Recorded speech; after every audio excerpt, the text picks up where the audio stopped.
Hi అండి. Welcome to Stitch and Style by Satya. ఈరోజు ఒక యూజ్‌ఫుల్ వీడియో అండి. కొత్తగా టైలరింగ్ చేసే వాళ్ళకి ఏంటంటే మనకి సెమీ స్టిచ్డ్ లెహెంగాస్ వస్తూ ఉంటాయి కదా! వాటిని సైజ్ చేయమని చెప్తూ ఉంటారు. ఒక పద్ధతి ఏంటంటే నార్మల్‌గా నేను పైన హిప్ బెల్ట్ ఏదైతే ఉందో అది టోటల్‌గా రిమూవ్ చేసేసుకొని, మనం చిన్న చిన్న ఫ్రిల్స్ లాగా అలా పెట్టుకొని అనార్కలి టైప్ అయితే మనం ఖర్చు వేసుకొని పట్టీ యాడ్ చేసేసుకుంటాం కదా! ఇక్కడ ఈసారి నేనేం చేశానంటే సగం వరకు ఈ పట్టీని రిమూవ్ చేసుకున్నాను. సగం వరకు ఫ్రంట్ పార్ట్‌కి నేను తీయలేదు.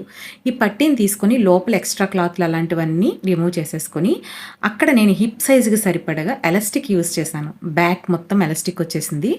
బ్యాక్ మాత్రమే కుచ్చులుంటాయి. ఫ్రంట్ సైడ్ చక్కగా మనకి ప్లెయిన్‌గా బెల్ట్ అనేది పట్టేసి ఉంటుంది. అలాగే అటు ఇటు మనం చక్కగా హుక్ ఇచ్చాను.